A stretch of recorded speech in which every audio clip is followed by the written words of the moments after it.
Halo semuanya, selamat datang di channel yang tidak layak untuk dihina ini. Sebelum kita mulai, atur posisi santainya, seruput kopinya, dan mari kita berkhayal.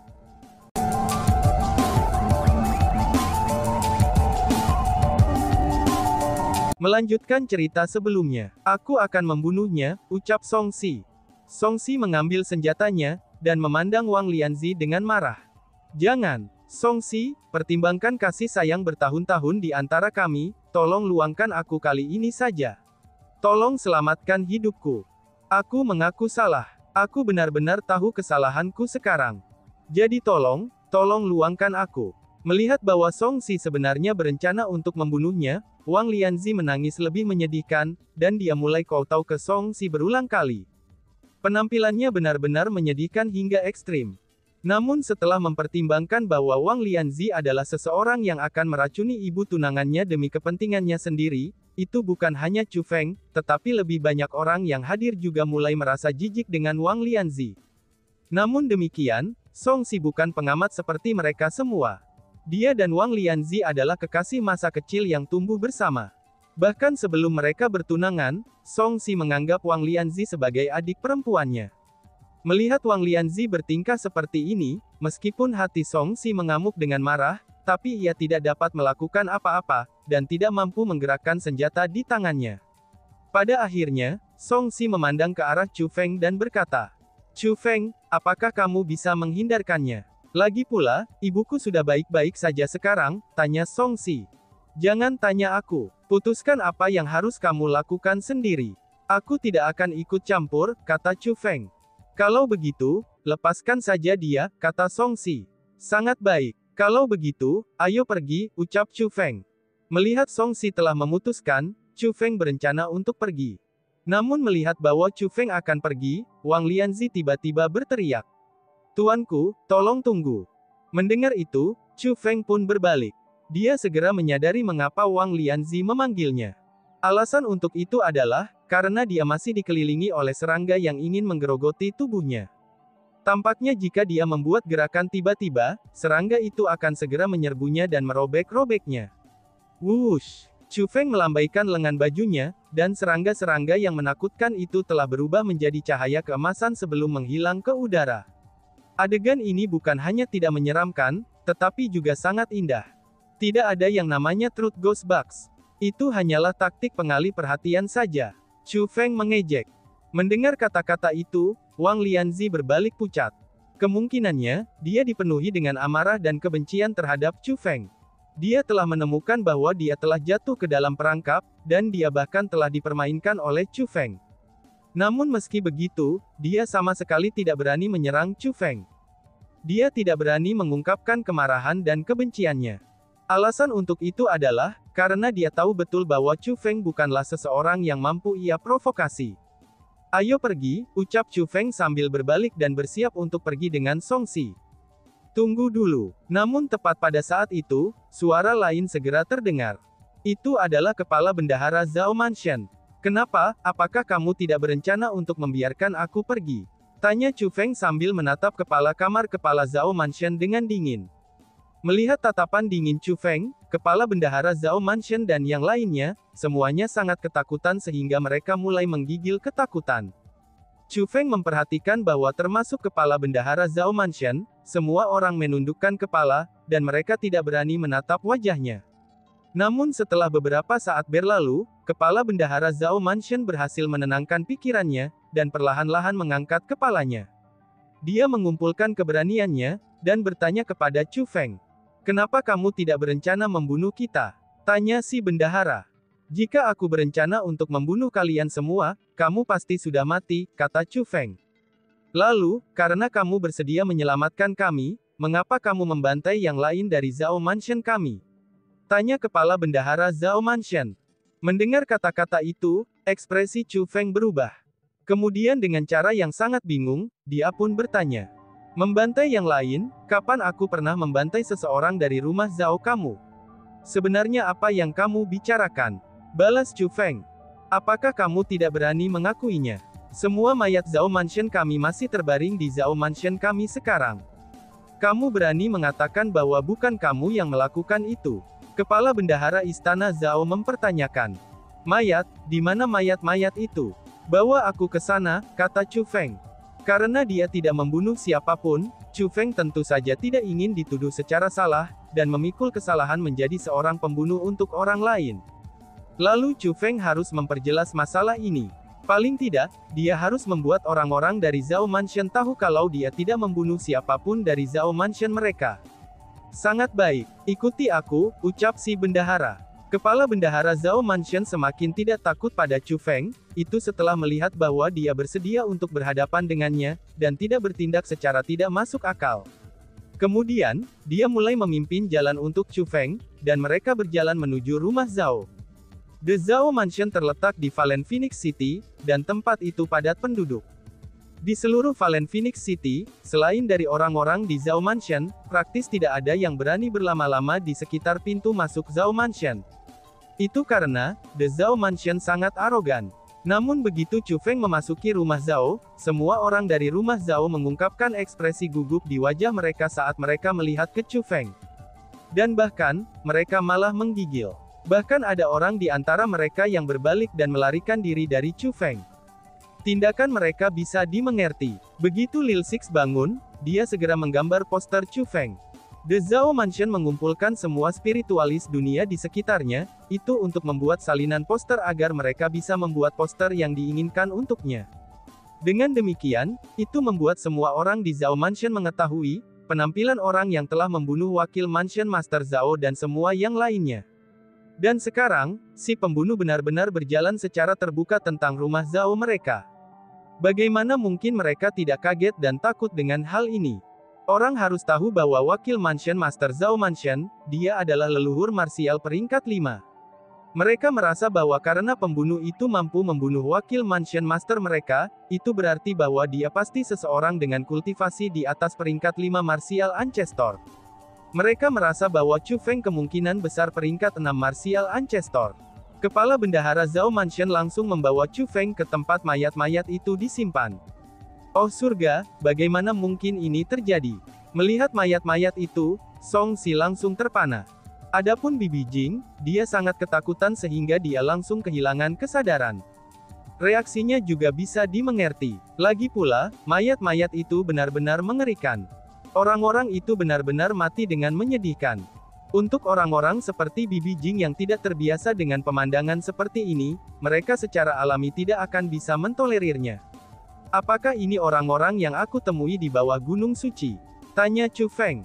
Tepat sekali, itu mereka. Selain Lil Six, kamu membunuh mereka semua, kata kepala bendahara The Mansion Zhao. Aku sudah memberitahumu bahwa itu bukan perbuatanku, kata Chu Feng. Kamu bisa pergi ke depan, dan memberitahu tuan rumah kami apakah kamu yang melakukannya atau tidak. Apakah kamu berani bertemu tuan rumah mansion kami secara langsung? Tanya kepala bendahara istana Zhao. Kenapa tidak? Balas Chu Feng sambil tersenyum ringan. Kalau begitu, tunggu di sini. Aku akan pergi dan memanggil Master Mansion kami segera.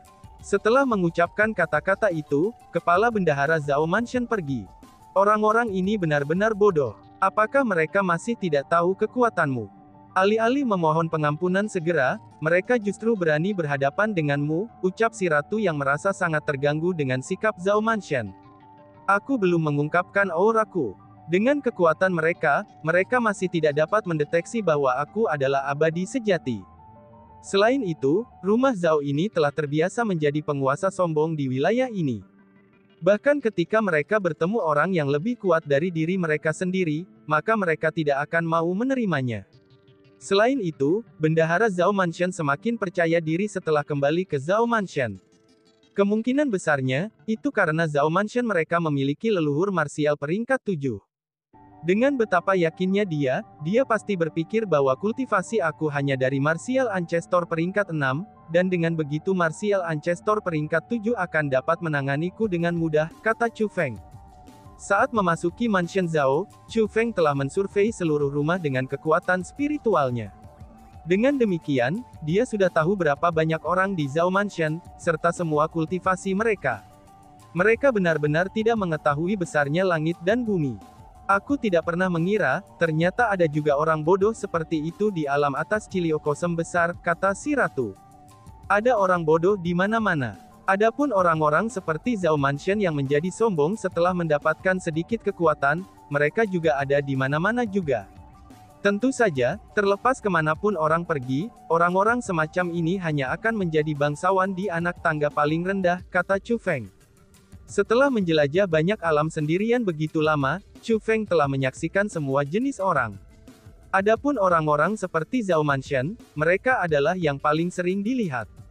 Hanya karena mereka memiliki kekuatan, mereka mulai memiliki pendapat yang berlebihan tentang kemampuan mereka sendiri, dan mulai memangsa orang lain dengan arogan. Orang-orang seperti mereka adalah orang-orang yang paling mudah menyinggung orang lain. Selain itu, mereka umumnya akan menyinggung orang-orang dengan kekuatan melebihi kekuatan mereka. Dengan demikian, satu-satunya hal yang menunggu mereka adalah kematian. Chu Feng melihat mayat-mayat itu lagi dan berkata, orang-orang ini telah mati dengan cara yang aneh. Menilai dari penampilan mereka, jiwa mereka disedot hingga kering ketika mereka masih hidup. Orang yang membunuh mereka kejam dan tanpa ampun. Chu Feng, menurutmu siapa yang melakukan ini? Apakah seseorang sengaja menjebakmu? Tanya si ratu. Aku baru saja tiba di tempat ini, dan aku masih belum memiliki musuh. Siapa yang mungkin melakukan ini untuk menjebakku? Tidak mungkin bahwa Zhao Mansion membantai orang mereka sendiri sehingga mereka bisa menjebakku. Kata Chu Feng. Hahaha, Chu Feng, mereka akan bodoh jika mereka melakukan itu, ucap si ratu dan tertawa. Dia merasa bahwa orang-orang dari Mansion Zhao benar-benar bodoh. Dari cara aku melihatnya, ini tampaknya bukan seseorang yang berasal dari manusia, kata Chu Feng. Sekarang setelah kamu menyebutkannya, sepertinya itulah masalahnya, ucap si ratu dan menjadi serius. Song Si, kamu menyebutkan sebelumnya bahwa orang-orang yang memasuki Gunung Suci akan mati dengan aneh. Bagaimana menurutmu tentang kondisi kematian orang-orang itu, jika dibandingkan dengan mayat-mayat ini? Tanya Chu Feng. Aku hanya mendengar tentang hal-hal itu, dan tidak pernah menyaksikannya sendiri.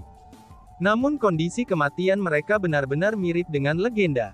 Oh surga, tidak mungkin sosok di Gunung Suci turun. Pada saat itu, Song Si mulai panik. Jadi kamu pelakunya di balik pembunuhan mereka. Pada saat itu, sebuah suara yang sangat marah segera terdengar. Itu adalah orang tua. Dia memiliki kultivasi peringkat 7 martial ancestor. Berdiri di sampingnya adalah kepala bendahara Zhao Mansion, dan mengikuti di belakang mereka ada lebih dari 1000 bawahan. Sudah jelas, orang itu adalah tuan istana Mansion Zhao. Adapun Mansion Master itu, dia bahkan lebih sombong dan agresif daripada kepala bendahara itu. Sama sekali tidak ada jejak rasa hormat di matanya ketika dia melihat ke Chu Feng. Dan sebaliknya, tatapannya dipenuhi dengan permusuhan. Sudah sangat jelas bahwa aku bukan pelakunya, kata Chu Feng dengan tenang. Kamu bilang kamu bukan pelakunya, lalu siapa yang bisa memberikan kesaksian untukmu? Tanya tuan rumah Mansion Zhao dengan sikapnya yang sangat kasar. Aku bisa memberikan kesaksian untuk Chu Feng. Mereka memang tidak dibunuh olehnya, itu karena aku pergi dengan Chu Feng pada hari itu, kata Song Si. Siapa kamu? Tanya tuan Mansion Zhao melirik Song Si, dan tatapannya penuh dengan jijik. Ini juga bisa dimengerti. Meskipun Song Si agak terkenal di Valen Phoenix City dan sekitarnya, tapi itu tidak berarti bahwa semua orang mengenalnya. Bagi Master Mansion Zhao, Song Si tidak lebih dari siapa-siapa. Meskipun Song Si adalah seorang pembantu di rumah Zhao, tapi Tuan Mansion Zhao masih tidak tahu siapa dia. Tuan Mansion, tepat pada saat itu seorang pria berjalan keluar. Orang itu adalah Lil Six. Tuan Mansion, Song Si ini memang seseorang dari rumah Zhao kami. Kami pergi untuk mengangkut barang bersama-sama hari itu. Adapun orang itu, dia melukai kita semua pada hari itu. Satu-satunya orang yang tidak dia lukai adalah Song Si. Aku tidak tahu persis hubungan macam apa yang mungkin mereka berdua miliki. Selanjutnya setelah melukai kita, pria itu memang membawa Song Si bersamanya, dan mereka pergi bersama-sama. Setelah mereka pergi, Tuan Wakil Menteri segera mengirim aku kembali untuk memberitahu kamu semua. Dengan demikian, orang rendahan ini tidak tahu apakah mereka kembali untuk membunuh Tuan Wakil dan semua orang atau tidak, lapor Lil Six. Tuan Mansion, aku bersumpah bahwa itu tidak benar-benar dilakukan oleh Chu Feng. Jika aku berbohong, surga dapat menjatuhkanku kilat, dan membunuh aku dengan sedih. Songxi takut Tuan Mansion Zhao tidak akan mempercayainya, dan dengan demikian mengangkat tangannya untuk bersumpah. Tutup mulutmu, kamu pengkhianat sialan. Kamu berani bersaksi untuk orang yang membunuh orang-orang di Zhao Mansion kami. Kamu juga akan mati. Tiba-tiba saja, Master Mansion Zhao melepaskan serangannya. Pada saat itu, niat membunuh memenuhi udara. Mansion Master Zhao itu telah melepaskan serangan fatalnya, dan dia berencana untuk membunuh Chu Feng dan Songxi.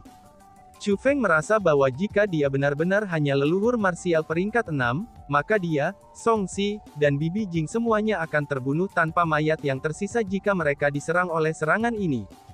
Namun sayangnya, Chu Feng bukan peringkat 6 martial ancestor. Tapi sebaliknya, dia adalah peringkat 1 immortal sejati. Chu Feng bahkan tidak repot-repot bergerak. Dia hanya mengungkapkan senyum tipis di wajahnya, dan kemudian embusan angin yang kuat muncul dari tubuhnya. Pada saat itu, pakaian Chu Feng berkibar dengan angin, dan rambutnya yang panjang melambai-lambai. Saat berikutnya, kekuatan yang menuju ke arahnya tersebar ketika berjarak 3 meter jauhnya dari mencapai Chu Feng dan Songxi. Melihat adegan ini, Tuan Istana Mansion Zhao mengungkapkan ekspresi panik. Serangan sebelumnya itu sangat kuat, namun itu mudah dinetralkan oleh lawannya. Ini menyebabkan dia secara tidak sadar merasa bahwa kekuatan lawannya melebihi kekuatannya sendiri. Wush! Tepat pada saat itu, Chu Feng mengangkat telapak tangannya, dan kemudian ledakan segera terdengar. Seketika saja Master Mansion Zhao dibuat terbang, dan kekuatan dampaknya sangat kuat. Master Mansion Zhao menabrak banyak dinding sebelum akhirnya jatuh ke tanah. Ketika dia jatuh, dia sudah sangat terluka dan berlumuran darah. Dia bahkan tidak memiliki kekuatan untuk merangkak kembali. Melihat adegan ini, banyak orang dari Zhao Mansion sangat ketakutan hingga mereka mulai melarikan diri. Awalnya mereka berpikir bahwa pelakunya mungkin peringkat 6 martial ancestor, dan mereka mengira Tuan Istana mereka bisa dengan mudah merawatnya. Baru sekarang mereka menyadari, bahwa pelakunya jauh lebih kuat dari yang mereka perkirakan sebelumnya. Bahkan tuan rumah mereka tidak berdaya di hadapannya. Sedangkan bagi mereka yang hanya antek-antek, mereka hanya akan membuang hidup mereka jika mereka melawannya. Jika mereka tidak melarikan diri sekarang, kapan mereka bisa melarikan diri? Wush! Tepat pada saat itu, Chu Feng melambaikan lengan bajunya, dan tornado muncul di depannya. Setelah tornado muncul, kekuatan hisap yang tak terbatas menyebar keluar darinya. Semua orang dari Zhao Mansion yang mencoba melarikan diri, dan itu termasuk Master Mansion Zhao Mansion yang terluka parah, mereka tersedot ke dalam tornado. Tuanku, tolong luang kami, tolong luang kami.